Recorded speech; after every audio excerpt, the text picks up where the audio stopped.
nashaka ndabashimire ntatevye nje kuri iki cigwa, kuri iki kiganiro. Nacise icigwa kuko iyo tugiye mu vyo kuganira umenga no guhanahana ivyiyumviro bigahereraho. Umwe wese agatanga ico yiyumvira bigaca bihera. Mugabo burya ijambo ry'Imana hama hari ikintu Imana ishaka kutwigisha. Kumbure ntitwiga bimwe. Mugabo si vyiza ko tuza imbere y'Imana mu ijambo ryayo nk'abaje kuganira gutera inkuru. Ibi birarengeye inkuru. Ndipfuza ko iki cigwa mu buryo bumwe canke ubundi kiza kugira ikintu gihinduye mu buzima bw'umuntu ari ngaha. Ku buryo hariho ibintu bizoba muri kazoza bitobaye iyo utaba hano canke iyo ntaba hano. Natewe iteka ryo gutanguza kino gikorwa n'Imana, ndakimazemo igihe kirekire. Mwumvise ijambo tuja kuvuganako, tuvugana ku ijambo rivuga ngo ninde ari ku ruhande rw'Uhoraho. Kandi uwo ninde ariko arabazwa ni twebwe turi ngaha. Hariho abantu bahisemwo kuvuga ivy'Imana ku munwa, mugabo hageze guhaguruka ngo bakore ico Imana ishaka baca baja ku rundi ruhande. Ikibazo rero gica kiza ngaha ni kumenga biragoye kumenya uri kumwe n'Imana n'utari kumwe nayo, ninde ari ku ruhande rwayo. Amajambo dusoma nari nayatanze ni menshi, ndaza gusoma amwe ayandi ndayavugeko. Irya mbere n'amajambo yanditse muri Matayo igice ca 28, ayo turayasoma duhereye ku murongo wa 16 dushika ku murongo wa 20. Aya majambo tuyavugana ko kenshi kuko niho hari inkomoko y'iki gikorwa. Yesu yasezeye abigishwa biwe bahuriye ku musozi, havuga ngo maze babigishwa 11 baje i Galilaya ku musozi. Yesu yabarangiye, bamubonye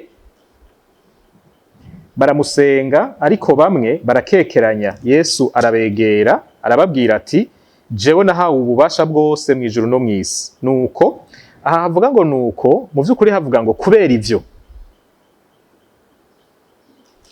ivyo nimugende muhindura amahanga yose abigishwa, mubabatize mu izina rya Data wa twese n'iry'Umwana n'irya Mpwemu Yera, mubigishe kwitondera ivyo nabageze vyose. Umve ndi kumwe namwe iminsi yose gushitsa ku muhero w'isi. Iryo ni rya mbere. Irya kabiri riri mu cete ca kabiri intumwa Paulo yandikiye abakristo bo mu gisagara c'i Korinto, igice c'10. Mu mvugo ngufi n'abikorinto ba kabiri igice c'10 uhereye ku murongo wa 4 ugashaka ku murongo wa 6.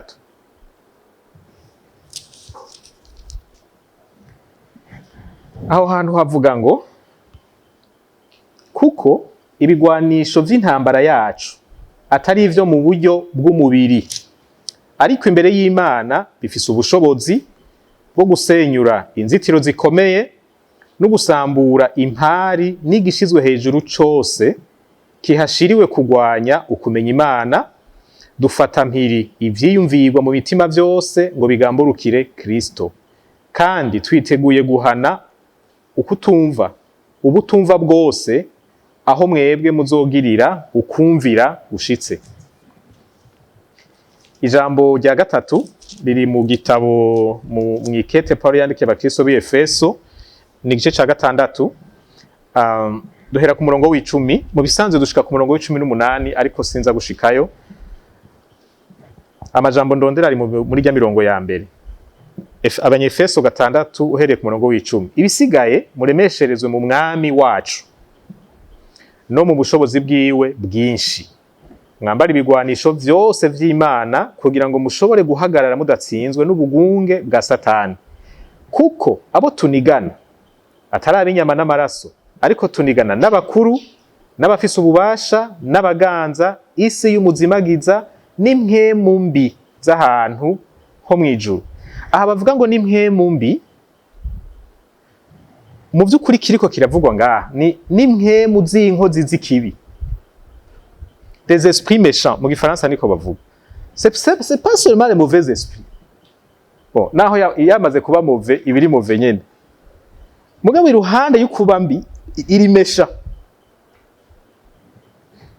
aba nibo turwana. Igisomwa ca nyuma ni uguharura 13 na 14 ariko cane cane 13. Aha rero sindahasoma ndahavuga ko muri make. Aya majambo ari mu guharura 13 avuga ku kuntu Mose yarungitse abaza gutata igihugu c'i Kanani. Atoranya abantu 12, no kuvuga ko batora umuntu asanzwe arongoye umwe muri ya miryango 12. Muvyumve neza, ntibapfuye uwo bahitanye, batoye abarongozi babandi. Arabereka inzira baza gucamwo, akarere baza kudugamwo, ingene baza kuzunguruka igihugu. Baca bamara amezi 3 bariko baragendagenda muri ico gihugu, hanyuma baragaruka. Imbere yuko bagenda yarababariye ico bagiye gukora. Nimugende murabe ingene igihugu kimeze, murabe ingene abantu baho bameze, nimba ari bake canke ari benshi. Mugende murabe nimba baba mu mahema canke mu bisagara. Murabe nimba ari abantu b'abanyantege nke badafungura neza bashonje canke nimba ari abantu b'inkomezi. Murabe ibisagara vyabo nimba bizitijwe ibihome canke ari ibisagara vyuguruye gutyo nyene. Ivyo vyose mumaze kubibona muce muzana rero inkuru. Baca baraduga. Baduze amezi 3 aheze baragaruka. Bagarutse baca baravuga bati ca gihugu twaragiye turakibona, ni igihugu ciza cane c'amata n'ubuki. Ati ariko ibintu twabonyeyo bantu b'Imana ku neza yacu urugendo rwogarukira hanyene. Hari abantu b'abahizi b'abagwanyi bakomeye, hari bigatanya. Muri iyi Bibiliya ubu bavuga ngo ibihangange, kera bavuga ibigatanya. N'ibintu vy'ibinyenkomezi ntitwoshobora kugwana navyo. Bati kandi n'ibisagara vyaho bikikijwe ibihome. Bati rero igihugu cari ciza, mugabo kugifata ntibishoboka. Nimba tudashaka gupfira rimwe dusubira inyuma. Ivyo vyavuzwe na 10 kuri 12. Hanyuma babiri basigaye baravuga bati ivyo bintu ntibikwiye kudutera ubwoba, kuko nimba Uhoraho ari ku ruhande rwacu, nimba Uhoraho ari kumwe natwe. Mwibuke ijambo Yesu yavuze, ndi kumwe namwe imisi yose gushitsa ku muhero w'isi. Nimba Uhoraho ari kumwe natwe, aba bantu tuzobajya nk'umutsima. Ahubwo reka tunyaruke. Ubundi niwe yavuze ngo burya kurinda no gutinya bivana n'ingene umuntu araba. Uravye Goliyati ukabona amaboko yiwe ukavuga uti hamwe cyo mfata mwizosi no bapfuye ucutinya. Mugabo muravye ukabona ubunini bwiwe ukavuga uti umuntu angana kurya biragoye kumuhusha, ucurinda. No kuvuga ko ingene umuntu yifata imbere y'intambamyi ntibivana n'intambamyi, bivana nawe. Wowe uravye ubona iki? Bamwe bararavye babona urupfu, bati ibigatanya twahabonye vyo turigata. Abandi bati ko dufise Imana ku ruhande rwacu, ahubwo bajya n'umutsima. Reka rero ngaruke ku majambo Yesu yadutegetse gukora, igikorwa yadutegetse gukora. Mvuge ko igihe Yesu yatanga rirya tegeko, ntiyariko arajajura, ntiyariko aratera inkuru, ijya ntiyari blague. Nimugende muhindure amahanga abigishwa. Ijya si inkuru, rijya ni itegeko. Yabanje kuvuga ngo jewe nahawe ububasha bwose mwijuru no mwisi. Kubera ivyo nimugende. Kandi sindabarungitse ngo jewe nce nigira ndabate mwenyene, ndi kumwe namwe imisi yose. Umwami wacu ni Imana, murabizi. Ntakora ibintu kubwo guhuruduka, kubera avyutse mu gitondo akumva yokora ikintu akorera ku rutonde. Ni plan. Si ibintu bipfa kuza gutyo nyene, bijya ntiyapfuye kubivuga. Ni wo mwanya wavyo. Iki nico gihe cyo guhindura amahanga. Ikibazo, mbega imbere y'iryo tegeko tumeze nka ba batasi babiri canke tumeze nka ba bandi 10. Mbega twebwe twiyumviriye guhindura iki gihugu, tubanze tureke amahanga, duhere ku ihanga ry'iwacu. Iyo turavye ibiri mu bantu tukaraba ibintu bikorwa, twebwe dufise reaction imeze gute? Mbega tuvuga ngo ntibikunda, hariho ibigatanya vyacigaruriye babaganza bo mu bwami bw'umwiza twabona hariya, canke twumva ahubwo dukwiye kunyaruka kuko Imana iri ku ruhande rwacu. Mu kanya narimvuze ko Imana idakorera mu mutima wo guhuruduka, ibintu vyayo vyose ibikora ku gihe gitegekanijwe.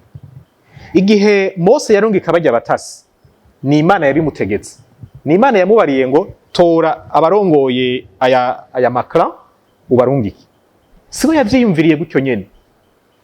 Kandi igituma Imana yabikoze muri kijya gihe, no kubera ariho umugambi muremure yahereye kuri Aburahamu wari ugeze. Ujya mugambi wari umaze imyaka irenga 600 uri kurashirwa mu ngiro. Uhereye kuri Aburahamu ukaja ku muhungu wiwe Isaka, ukaja ku muhungu wiwe Yakobo, ukaja kuri babana 12 ba Yakobo, ugaca wongera ko imyaka 400 Abisirayeli bamaze muri Egiputa. Mose yahamagawe kubakurayo kuko hageze. Abajana mu bugaragwa, abashikana hajya ku rubibe rw'igihugu. Ikintu cari kigezwe ko muri ujya mwanya kwari ugutata kugira ngo bukeye batangura intambara. Imana ntikora ibintu vyoroshe. Yari izi ko bijya bigatanya bihari, yari izi ko bijya bisagara bihari, yari izi ko zijya ntambamyi zihari. Mu vy'ukuri ico Imana yashaka ko bajya abantu bakora kwari uko bo babimenya kugira ngo bavyisunge mu nteguro y'ingene bazofata kijya gihugu. Nta kintu gishasha hajya bari ko baravuga, Imana yari ibizi. Kandi igihe ariko irakora uwo mugambi yawukoze izi ko bahari, ntiyabanza kubakuraho, irabareka barabaho. Hanyuma kuba bahari ntaco vyari biyibwiye. Kubaho no kutabaho kwabo ntaco bihindura ku Mana. Umuntu umwe yavuze ngo iyo tuvuga ko Imana ishoboye vyose, ngo bisigura yuko ibintu vyose Imana ikora atana kimwe ishiramwe inguvu nyinshi kurusha ikindi. Inguvu ikenera mu guterura ikiro kimwe nizo yokenera mu guterura isi. Imana nta hantu ishika ngo ivuge ngo reka nongerezemo umuvuduko ngaha ngo biragumye. Imbere y'Imana nta biguma bibaho. Twebwe kubera turabanyantege nke, hari ukuntu tugomba kuyifata nk'uko tumeze. Ukavuga ngo ahari kigatanya kimwe intambara iroroshe, mugaba hari bitanu intambara iragoye. Iyo ni logique y'umuntu. Ku Mana ntibivana n'ibitigiri vy'ibigatanya bihari. Bivana nuko ironse abantu bizera bakemera guhangana n'ivyo bigatanya. Iri kosa aba bantu bakoze natwe duhora turikora. Tukagomba guharura igikorwa c'Imana n'ingene cokogwa dufatiye kuri logique zacu n'ingene twebwe tumeze n'ingene twebwe dukora. Muri Yobu havuga ngo 42 ku murongo wa 2 ngo ndazi yuko ushoboye vyose kandi ko atagishobora kubuza imigambi yawe. Iyo twiyumviriye, murabona abana b'abantu bobo n'ibikoresho. Burya umukoresha wabo bajya bagwanya umugambi w'Imana ni Satani. Satani niwe chef w'abantu bagarariza Imana. Mugabo na Satani ubwiwe nawe nyene arabizi ko imbere y'Imana ico Imana ishatse ntashobora gutambikiza ngo akibuze. Igihe cose yabigerageje yasanze ariko arashitsa umugambi w'Imana. Yaragiye aja mu matwi y'abarongoye idini, baja mu barongoye politike ngo bice Yesu, ngo ariko aradutwara abantu. Uyu mugabo tumwikize. Na Yuda arabemerera, baramwica. Igikorwa c'abatasi ntikwari kuja kuraba ko bishoboka canke bidashoboka. Kwari kuza kuraba ingene igihugu kimeze kugira ngo bamenye ingene bitegura. Baca barahindura mission, baja mu vyo batatumwe. Baza bavuga ngo ntibikunda, reka dusubire inyuma. Ivyo ninde yabibatumye?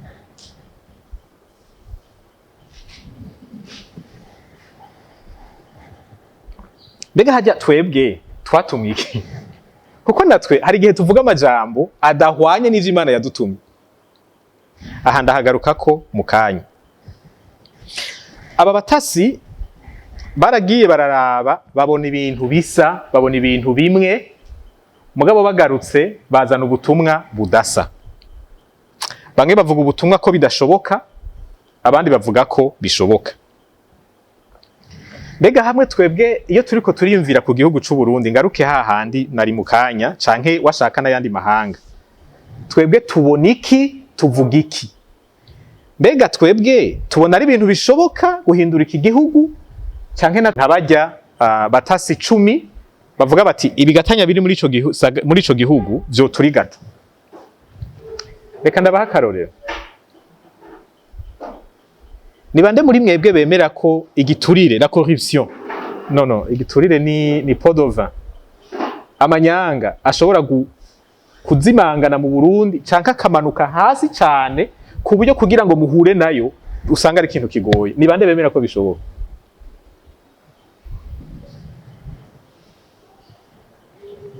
Mwabonye? Kumbure ngaha turarenga 2 kuri 12. Muga murabona ko tutari spontane. Ni bande bemera ko amacakubiri ashobora guhera muri iki gihugu? Imana ishimwe, aha kameme twakerebutse, twanyarutse.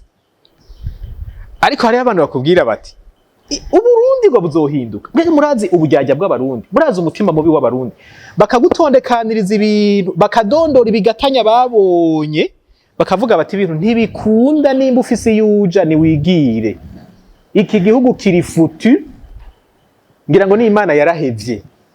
Hariho abantu bafise ubutumwa bwo guca ivutu nk'aba batasi. Mugabo reka bariya tubareke tuze hano iwacu, tweho duhagaze gute? Bariya abantu babiri bicaye kuri uriya ruhande bakorera cyane mu vy'ubudandaji, n'ahatari ho honyene bakorera. Ubube gito buri muri business yo muri iki gihugu, akarenganyo n'amanyanga biri muri business muri iki gihugu, bobo barabizi. Hariho abataye baromoka, baravuga bati iki gihugu sinshobora kugitereramwo imbere.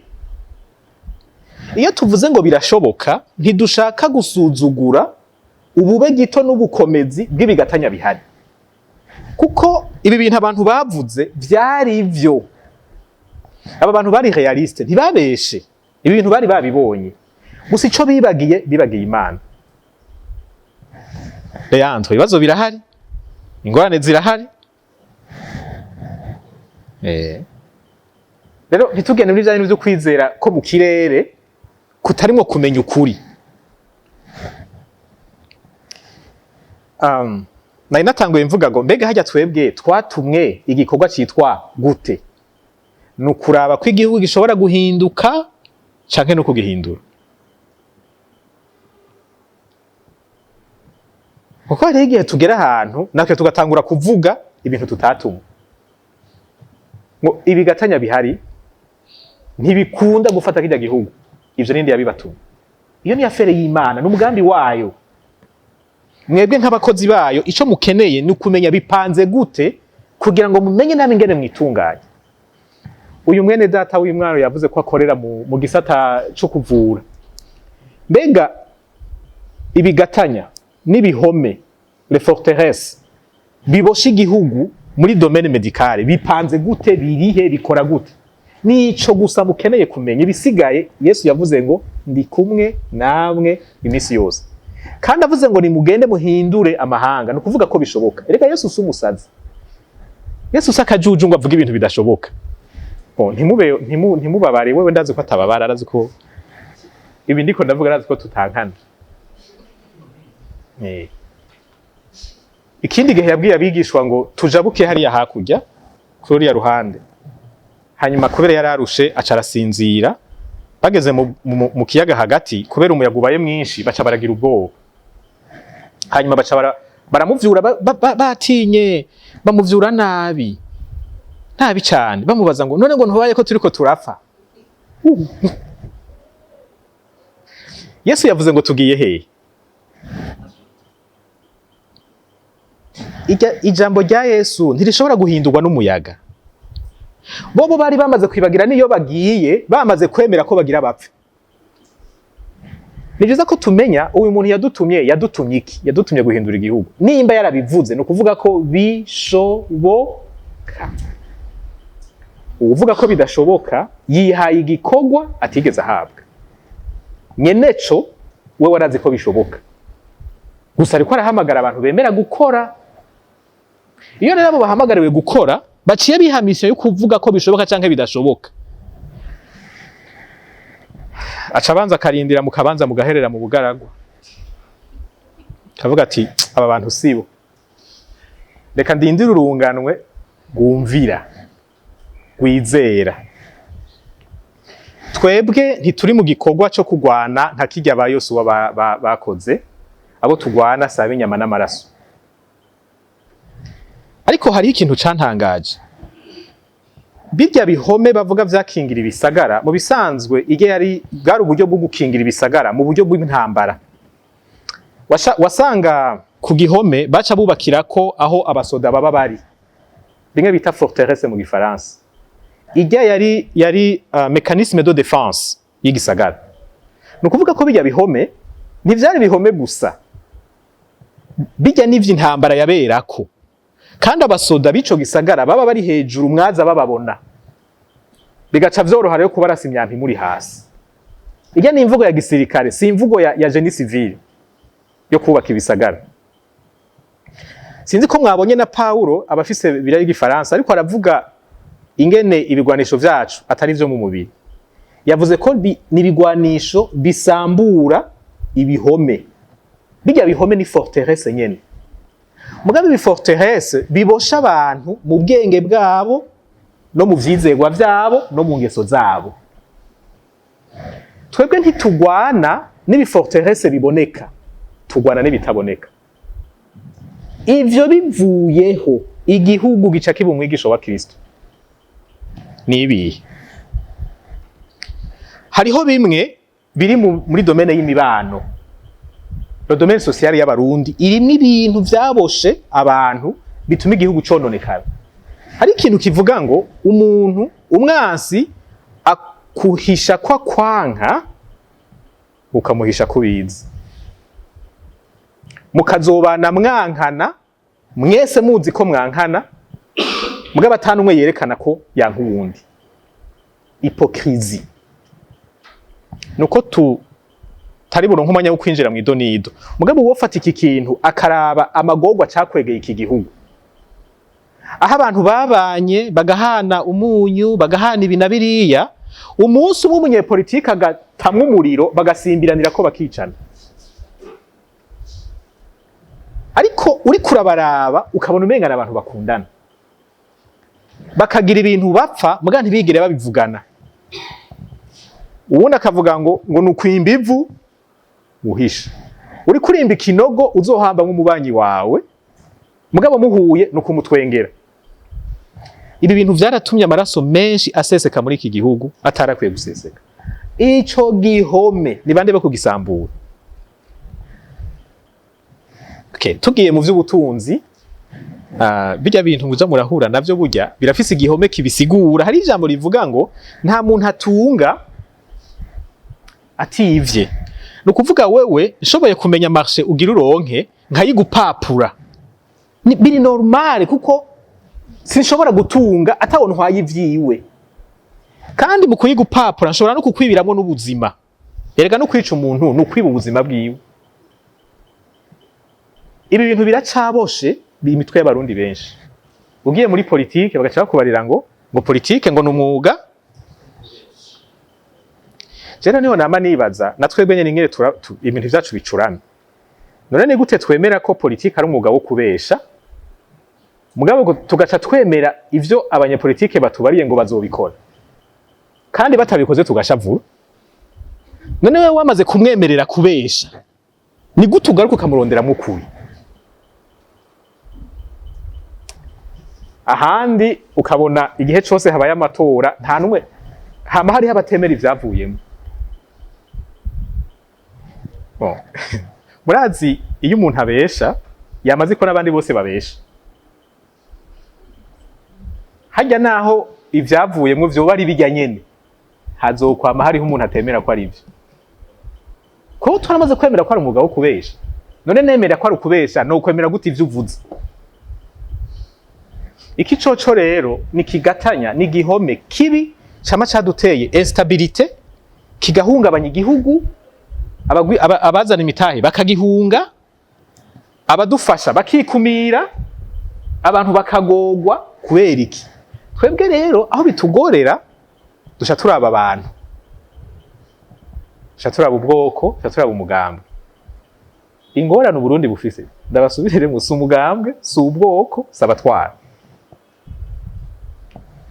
Ni ibi bintu satani yubatse mu bwenge bw'abantu, aya maforteresse yubatse mu bwenge bw'abantu, bica bivamwo ingeso mbi.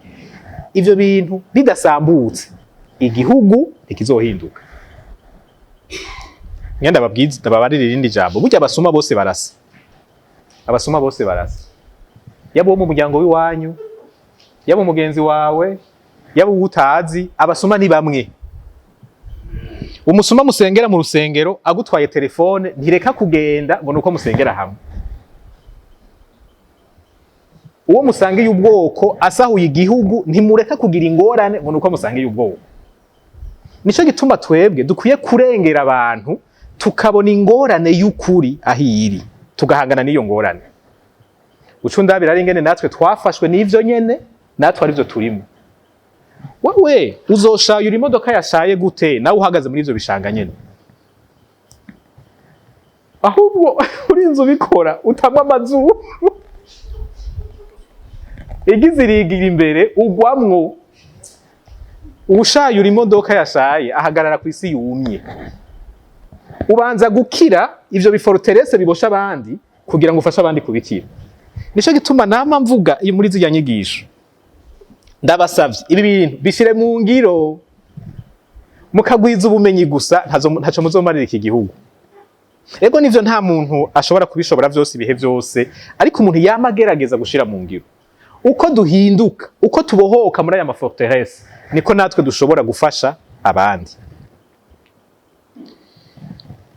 Gusambura ibi vyizegwa birakogwa mu kumenya ukuri, mu kukugendera no mu kwigisha abandi kukugendera. Ni ibintu bitatu. Banza umenye ukuri, hanyuma ugushire mu ngiro, hanyuma wigisha abandi kugushira mu ngiro. Ibi bintu bitatu tutabikoze, igikorwa Yesu yadutumye kizoba kitunaniye. Hanyuma hariho amajambo makeya nagomba kuvuga hano imbere yuko nja mu gace ka nyuma kuri ca kibazo kivuga ngo ninde ari ku ruhande rw'Uhoraho. Ico ngomba kuvuga ca mbere niki: Imana ntibanza gukura ibigatanya n'ibihome mu gihugu c'isezerano imbere yuko abagisezeraniwe bagishikamwe. Imana ntibanza gukuraho ibihome bikingiye ibisagara n'ibigatanya biri mu gihugu c'isezerano imbere yuko abagisezeraniwe bagishikamwo. Nimba tururunganwe ruvuga ngo tuzorindira bibanze biveho, tuzoherera mu bugaragwa nk'abandi, tuzopfa tutabonye ico Imana yasezeraniye abarundi. Ntizobanza kubikuraho, isezerano rizoshitswa bihari, kuko habonetse abizera Imana bagahangana navyo. Ica kabiri, Imana ntiha igihugu c'isezerano abantu batizera ico yavuze. Abantu batizera ingorane bafise baca baba abanyabwoba, bagaca bahunga igikorwa bari gukora, ntibumvira. Isezerano ryo guha umugisha amahanga Imana yatanze riri conditionnel. Iyo ivyo bintu Imana isaba mutabikoze, namwe iryo sezerano ntimurishikamwe. Nukuvuga ko Imana ikirindira hakazoza urundi runganwe rw'abantu bumvira. Kandi dukuremwo ikinya. Imana ntigabanuka ubumana bwayo ngo nuko umuntu apfuye. Mbere washaka n'urunganwe rwose rurenganye rugapfa, Imana nta kintu itakaza ku bumana bwayo. ibintu rero vy'ibinya n'impuhwe. Murabona bari abahungu mu bugaragwa, sinzi yuko banahambwe amagufa yashwiragiye mu bugaragwa kuko baranse kwizera kandi burya n'agasuzuguro. Imana ivuze ngo nimugende, namwe muti ntibishoboka, muba muriko murayirezona. Abantu bazima ntibarezona Imana, bakora icivuze. Mu Kuvayo 32 uhereye 2005 gushika 2006, Mose yagiye ku musozi Sinayi, amarayo igihe kirekire. Abisirayeli birabananira kwihangana, baca basaba Aroni ngo bakorere ikigirwamana. Aroni aragikora. Ahejeje kugikora baca batangura kugitazira, bati ngiyi Imana yacu yadukuye muri Egiputa. Eka soma ayo majambo. Maze Mose abonye ko abantu birekuriye mu buyobe, kuko Aroni yabakundiye kwirekurira muri bwo, bagahinduka agatwengo ku bansi babo, ahagarara mu ishikiro ryaho bacumbitse, aravuga ati ninde ari ku ruhande rw'Uhoraho, naze hano aho ndi. Abalewi bose bakoranira aho ari. Ninde ari ku ruhande rw'Uhoraho. Izi nyigisho ndamaze kumva benshi bavuga ko ziryoshe kandi ni vyiza, ariko ikibazo ntikiraho. Iyi mission yo guhindura igihugu Imana irimwo, ninde ari ku ruhande rwayo? Turengana ivyo kuryoherwa no kutaryoherwa, turengana ivyadufashije n'ibitagufashije. Imana ntikunda abantu bo mu kivangi baza umenga bari kumwe batari kumwe. Hageze ko bahaguruka ngo bahangane na vya bigatanya, baca basubiza umugongo inyuma. Kandi ikindi naco, burya kwinyegeza mu bandi birafise ahantu bitarengana. Urabona bakiva hariya muri Egiputa, wamenga bose baravyumva, wamenga bose isezerano bararishoboye, gushika bageze kuvyo kuja kuraba ingene igihugu gisa, baciye bitandukanya neza. Bamwe bati turasubiye inyuma. Imana iti uko nyene muvuze niko bizogenda, nta numwe muri mwe bazoshikayo, bajya babiruse nibo bashitseyo. Rero ndashaka turengere ivyo kuryoherwa inyigisho. Ninde ko Yesu yavuze ngo nimugende muhindura amahanga, ninde yemera kandi ari dispose guhindura Uburundi? Ninde ari ku ruhande rw'Uhoraho? Ninde yemeye guhangana n'ibinyoma n'ingeso mbi vyononye irihanga ryacu? Ninde yemeye guhagararira ukuri? Uri mu bantu uzi ko batakwemera, mugabo ntujugumire, ntumva ngo nta kundi. Abantu bariko bariba, bariko baratirisha, nawe ukora muri ako kazi ngo nta kundi.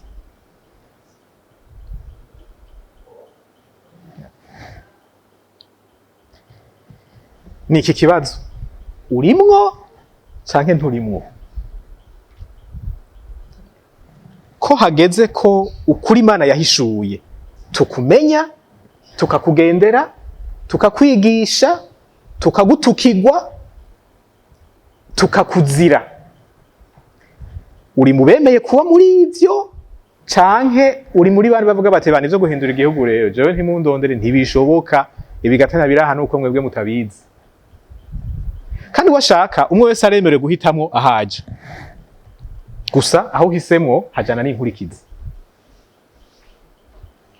Jewe nk'umaze imyaka ni imyaka itari mike ngwana n'iyi ntambara yo kwibaza ni gute igihugu kiba nk'abakirisu bangana gutya, kikabamwe ubwicanyi bungana gutya, kikabamwe ubukene bungana gutya. Sinemera ko abakirisu bose bategerezwa gutunga, muga sinemera ko igihugu kirimwe abakirisu benshi nk'iki.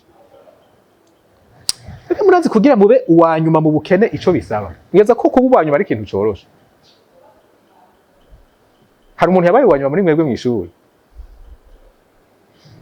Bisaba intege nke zo ku rwego rwo hejuru atari abantu bose bashoboye. Bigenda gute ngo tugire Kristo muri twebwe, tugire ijambo ry'Imana muri twebwe, muga duce tugira n'intege nke atabandi bantu bafise ku isi? Ivyo bintu bijana gute? waraba kahise le pays le plus stable parmi les pays les plus stables twebwe ntidushobora kurenza imyaka 20 ati abantu bahunze igihugu muze murabe muri kahise mugabo waraba Yesaya yavuze ati Yesu n'umukama w'amahoro Yesu n'umwami wacu urabona naho canga hajya aha mwibarabara ukavuga ati Yesu ashimwe niho abantu batanu bishura amen none Yesu twakurikiye nuhe dukurikira gute umukama w'amahoro tugacha twama mu ntambara za misi yose kandi izi ntambara ntimuzibone mu rwego rw'igihugu gusa gende muje mu miryango murabe abantu barapfa ubusa ibihuha bitagira aho bifatiye abantu bakambikana ibara amatati mu miryango amatongo kibaza none dufise Yesu wacu w'intambara ibi bintu nibiki abamaze igihe munyumviriza ndazi ko mwumvise agashavu mu bintu namavuga rimwe rimwe hariho nabambaza bati none ibintu wowe bivugira iki ntiwohora none ubibona wenyene mpore gute ndakeneye abandi basazi rero duhaguruka tukavuza induru ninde ari ku ruhande guhoraho Mose yavuze ngo naza aho mpagaze sinza kubivuga mugabo ndahaso kubivuga twitandukanye n'abantu ivy'Imana ni gihe cy'imigisha gusa hageze guhaguruka ngo tuhagararire ukuri Imana yahishuye ukabura iyo barengeye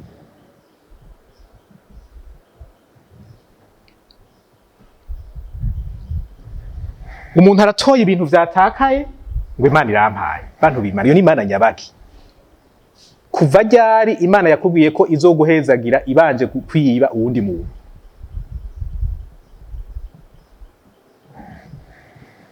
nibaza ko tworangiza kino kiyago umuntu wese yimvira ku gatwe kiwe kuko nta bintu vy'ikivunga bibaho bajya abantu baravugwa amazina bajya batumwe ntiyanditse ngo twatumye abantu 12 gusa nkuko umenga just faceless people abantu utoshobora kumenya bariwe umwe wese arafise izina chacun doit décider ndumvira Imana canke ndaba umunyabwoba nsubire mu hariya muri Egiputa